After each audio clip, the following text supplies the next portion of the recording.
Welcome back. If you joined us for part one, I'm so glad you're here for part two. And if you're just jumping in, you may want to go back and start there.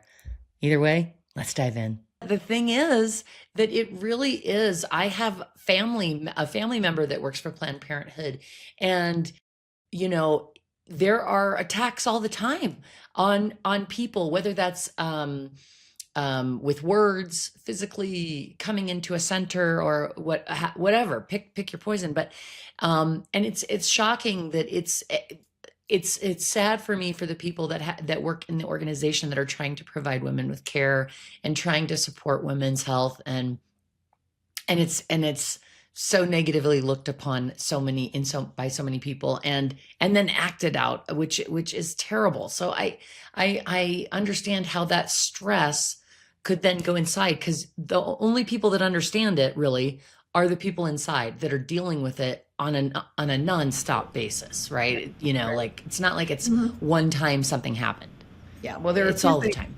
There are a few things that I want to just say to do some level setting, which is that I started doing public opinion polling in Arizona, and whereas very often our own people felt like they were not beloved and they were under siege and they were, all of these things, the truth is Planned Parenthood is pretty much the best brand in the country. It polled better than the Chamber of Commerce. It polled better than either political party. And this is in Arizona. This is in red state Arizona, okay? And then at the national level as well. And so, in truth, for the most part, the public does understand that. But there's this 15 to 20%. They will always be there. And what you have to learn is, yeah, they're going to always be there. They're going to always be there. And don't let them get in your head. You Yeah. keep doing, you set your, and that's to me the biggest lesson again was set your own agenda. Don't get yourself whiplashed by somebody else's agenda. Yeah. That's their thing, that's their problem. You're not going to solve it for them, but I will tell you they will be the first ones begging for your services if they need them. That Oh, happens all yes. the Oh, time. yes. Isn't That it funny happens how that all the works? time. Yeah, it happens all the time. So there's that, and I really am grateful to have the experience of it. This is where what the reason why I've started telling the part of my story that is growing up as a small minority that people would look at as being oddball and weird and strange and different, is that it gives you empathy for others who are in that situation. It gives you empathy for the people who don't have access to care. It gives you empathy for people of all races and genders. It gives you empathy. And I actually think it's also the thing that enables women to have more empathy in organizations. And I think that's really at the root of it's not that women are not smarter than men. Women are not better than men. But in companies and organizations, when you have that experience of not having been the one in power, you have the experience of being the one that people thought was the different, you have a different level of empathy and ability to read the room. Yeah. Yeah. And so it's a superpower now. And I don't want us to lose that superpower as we do get more women into leadership positions. Well, and I think it'll become even more of a superpower, just being um having that empathy and having that insight is going to be even more powerful as we get, again, don't need to necessarily be banging this drum, but as we get deeper into AI and things that are so unemotional and things that are so black and white and technical, I think it really even more so will become a superpower for women and men everywhere. One of the things you created was a concept of intentioning, which I love because it turns intention into action. So Yes. what does intentioning Mhm. mean? What does it actually look like to intention your life in leadership? After about 10 years of teaching women that principle of power unused is power useless, and you need to embrace your power and use it intentionally, I realized that the next question I needed to ask was the power to what? And to help women focus on what do they want to do with that power. And so, indeed, I did make up the word intentioning in order to turn it into an active verb, because you can dream, you can hope, you can wish, you can have ambition. I'd like to do something. But unless you actually do it, it doesn't matter. And so your ambition can be the fuel, but it's that intentioning that turns the fuel into action that really can get you where you want to go. So I'm a little tough love about that. And I try to help women have that feeling of, hell yes, I'm going to do it. There's not even a question. There's no question. I'm going to. I see it. It's happening. It's I love happening. it. Yeah. I And can I just add one thing to that? yes. Because I'm in New York, which is, like the New Yorkers are so crazy right now about the Knicks having won. Yes. I Yeah, mean, it's go like, Knicks. yeah, right. The Knicks go Knicks. And, yeah, the whole city is all about the Knicks right now. And Jalen Brunson said something that I watched this video over and over and over again, this little clip that he said in an interview. And it mirrors something that I tell women when I'm doing my leadership development. And he said, look, I have never been the smartest, the tallest, the biggest, uh, but what I have is heart. I will keep working at it until I make it happen. I'm probably paraphrasing that incorrectly, but We the get the thing I gist. always, yeah, that's the thing. It's like what I always say is that, you have to care enough to make things happen. Things don't just happen. You have to care enough to stay with it, and there will be hard times. There will be times that it feels like you're not going to be successful. There will be times when things will not go right. And sometimes you do have to pivot.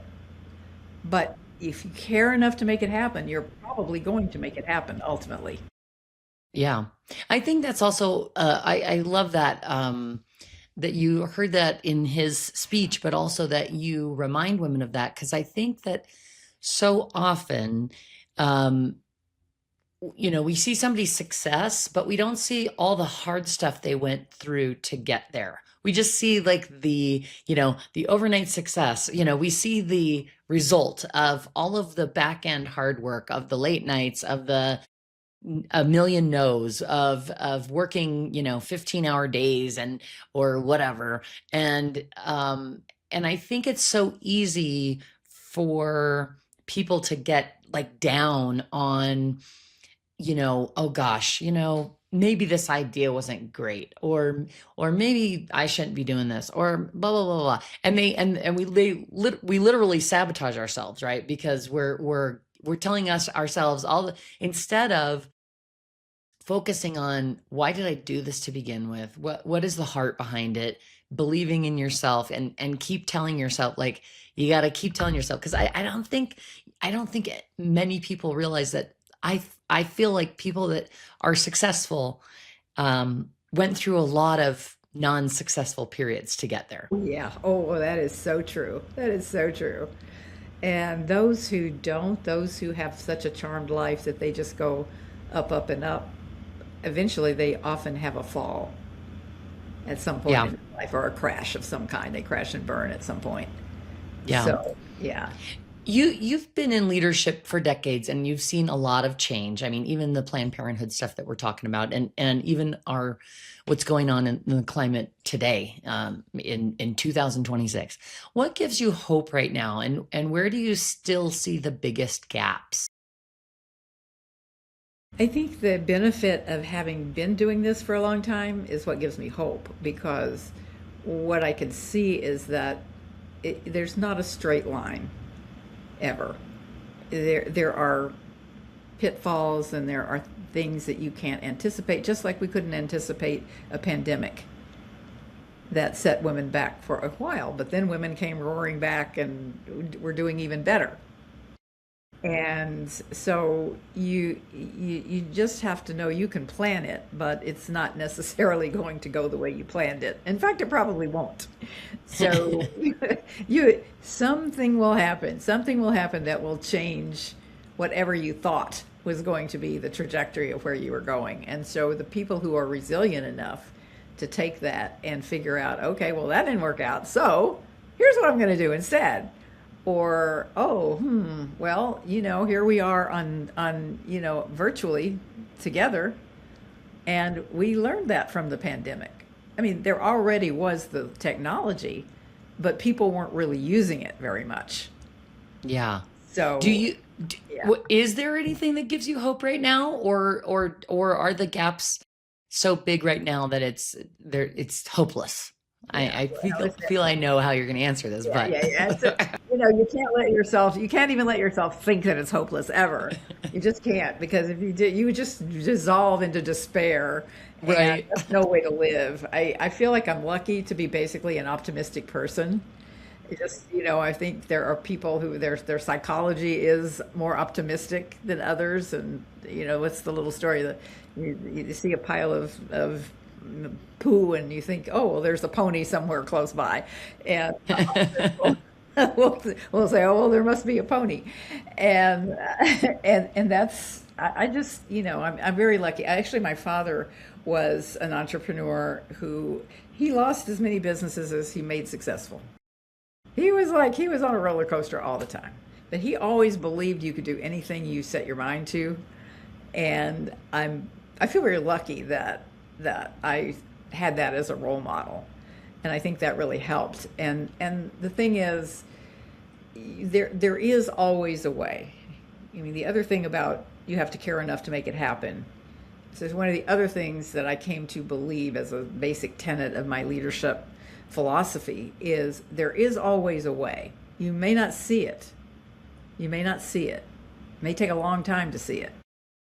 But there is always a way to make progress continue to happen, and or to accomplish whatever it is you want to accomplish with what your position is, or your business is, or whatever you're trying to do.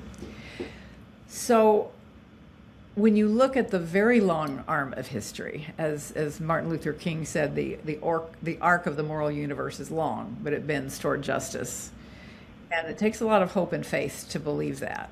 But when you have seen as much as I have seen, you realize that there's some things we'll never go back to.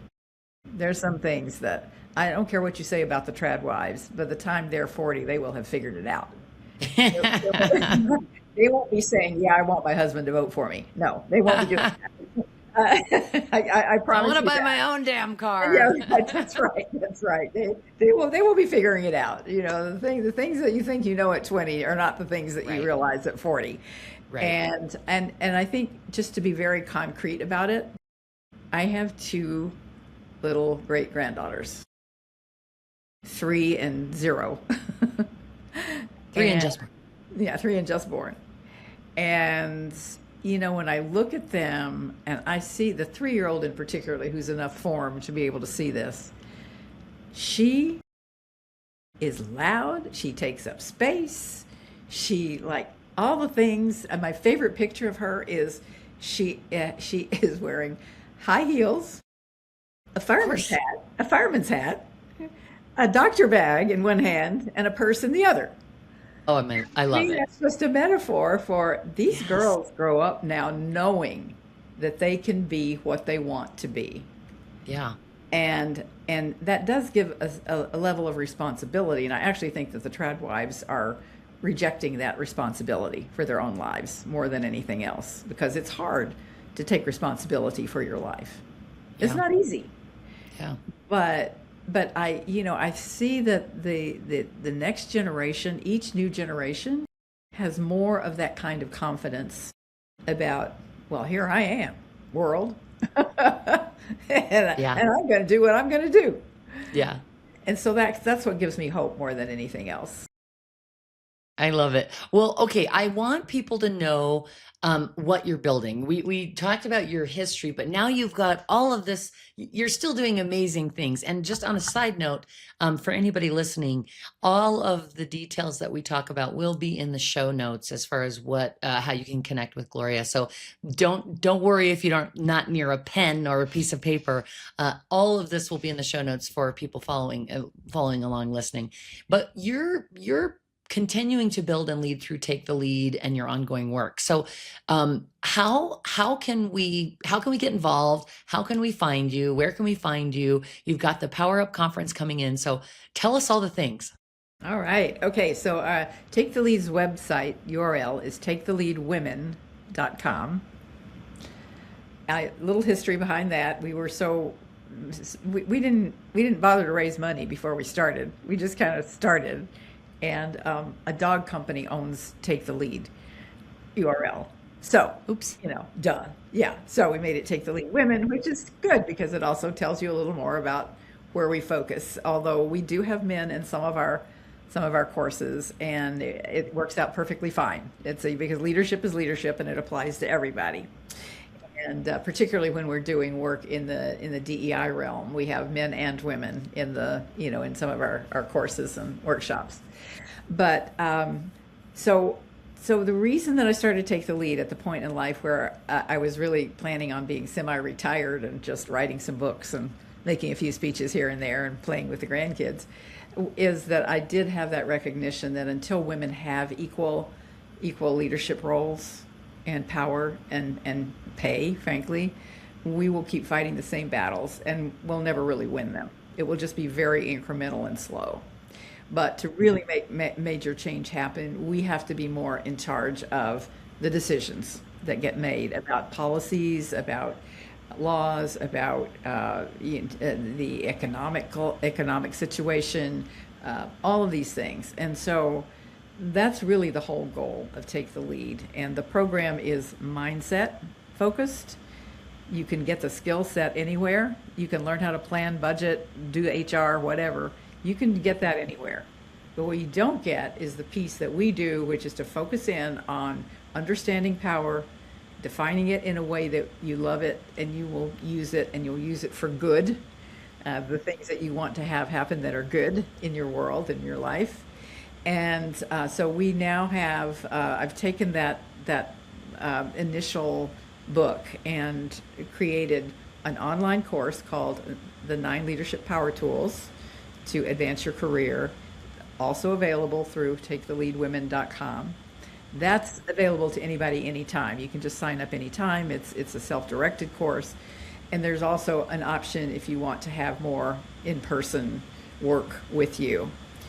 The Power Up Conference, that URL is thepowerupconference.com. And we are a nonprofit organization, 501c3 tax-deductible charitable organization, but we chose to have .com extensions on our website. So, I don't know why, but anyway, we did. So, but if you make a mistake and go and put in org, you'll get us anyway. You'll find us anyway because we own all those URLs. So that's really it. So we can, and also the 9 Leadership Power Tools course can be licensed to a company to take in-house and use with the women inside their company, either with our facilitation or with internal facilitation.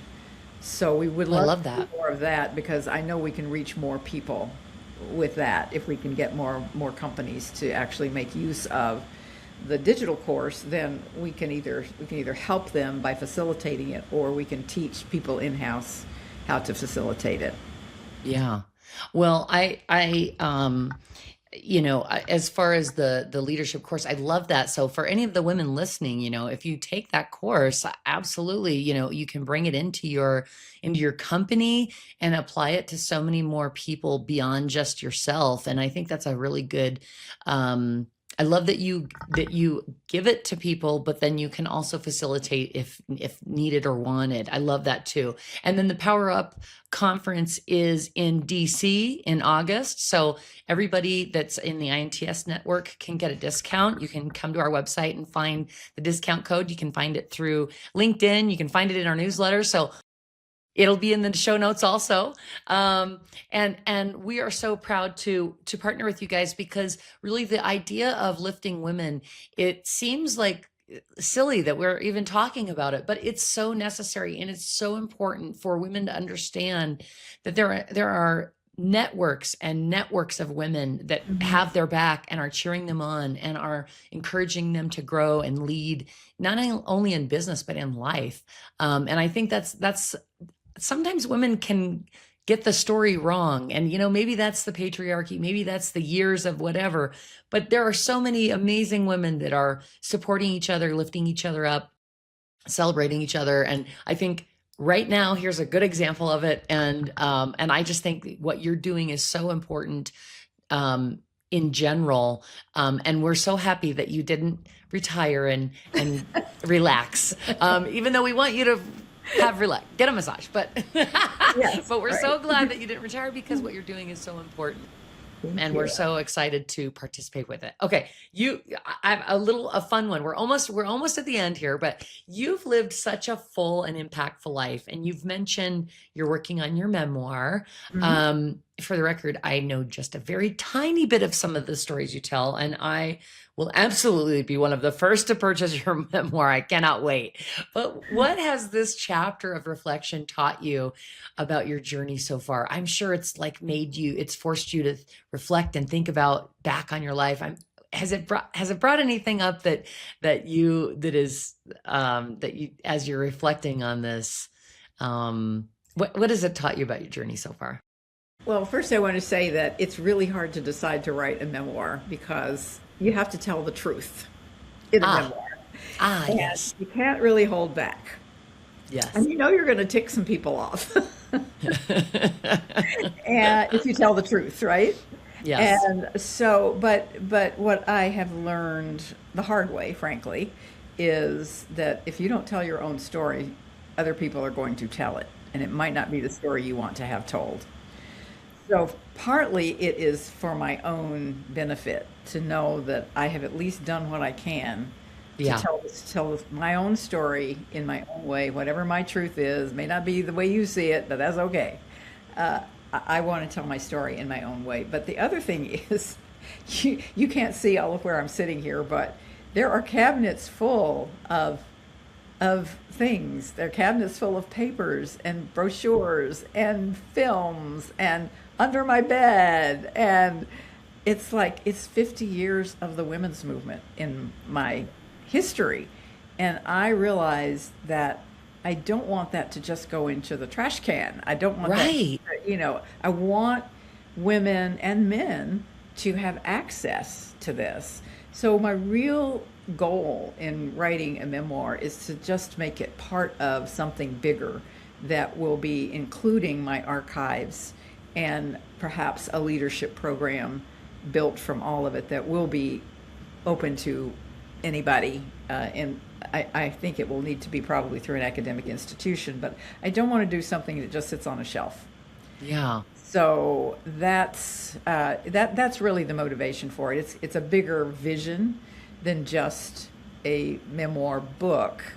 It's what's the legacy I want to impart that people can partake of long after I'm gone.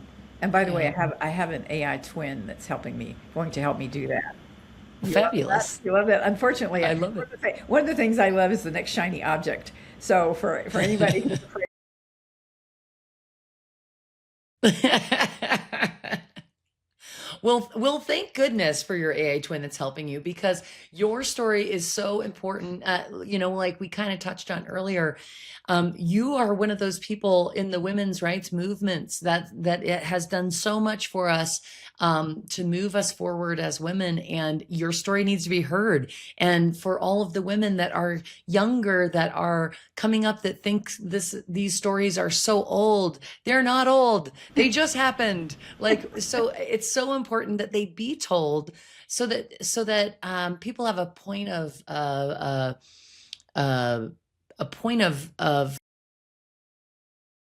perspective Right. from something that happened like not that long ago, and where it could be, had women not, like you, not acted and not participated. And so we're just so grateful for all the work you've done. And I, like I said, I'll be one of the first ones to buy it, because not only do I know you've led such an amazing life and have fabulous stories, but the work that you've done has been so important. And we're all, as a woman, I say, for all women, thank you so much for all Oh, the thank amazing you. work you've done. And you're so inspiring, and it's so impressive to see how that, not only affected you in your early career and your early life, but even now, in a time when you're like, I got more things to say. I got more things to do. I got more in me. Here we go. It's super impressive. It's so impressive. Okay, last question. This is how we end every show. At It's Not That Serious. We have a series that we do monthly that's called our WHIP series, and that stands for Women in Power. And we've talked a lot about women in power, and these stories are amazing women doing amazing things, but it's not about all the amazing accolades they've done. These whip stories are about something tough they went through and how they got through it. And for our listeners, if you haven't gone, go to the website, It's Not That Serious, and look for the Women in Power section and read all these amazing stories. They're really inspiring. But back to the question, power can mean so many things. When you hear that phrase, being a whip or being a woman in power, what does that actually mean to you today? What it means to me today is a woman who knows her power is able to be, she's able to be at peace with herself. When you know your power, you know who you are. And apropos of what you were saying about it hasn't been that long since women didn't have some of these rights, it's the first of the leadership power tools that I teach is know your history, and you can create the future of your choice. Because you really need to know where you've come from, and that is a power. That is a power. It's a huge power to know who you are, and to know that when you have a feeling of it's you can't even quantify it, but that understanding that you have free will, you have the agency, you have the generative capacity to utilize your talents, your gifts, your abilities. That is just the best thing. That is just the best feeling in the world. And don't worry about what anybody else is doing. Don't worry about what anybody else is doing. You have what you have. Nobody else has what you have. And I to love me, that that's so what much. it is. Women in power know what they have, they know who they are, and they care about other people, but they want to be themselves. They're not trying to be somebody else. Yeah. Oh, I love that so much. And I'm gonna, that quote's going everywhere. I'm putting that quote everywhere, because I love that concept of knowing your history to know where you're going. I love that, the way you so eloquently put that. And I'm so grateful for you being on the show. Thank you so much for joining us. I'm so happy that the women in the, what I call the INTS universe, got to listen to you today, and got to hear some of your perspective on where we've been and where we're going, and all the amazing things you're doing. Again, ladies, if you want to go to the conference, you can get a discount through INTS. get to the website, get to my website. It's not that serious.com. You can get to Take the Lead from there, or go to Take the Lead and get some of the courses. If you can't make it to the conference in August, maybe you can take the courses and maybe you can bring them into your own company. But at any rate, Gloria, thank you so much for being here. Thank you for all the work you've done today, yesterday, and tomorrow. And everybody that's listening, go get a mug, get a shirt, become a part of the conference, and be good to each other. And we'll talk to you. See you next time. Thanks so much, everybody. Thank you, Carrie. Thank you so much for having me. That's a wrap on today's episode of Carrie, It's Not That Serious. If this conversation resonated, subscribe and share it with a whip, a woman in power in your life. You can find more conversations, more community, and all the fun INTS merch you love at itsnotthatserious.com. We're building something meaningful here, and I'm so glad you're a part of it. Until next time, remember, it's not that serious.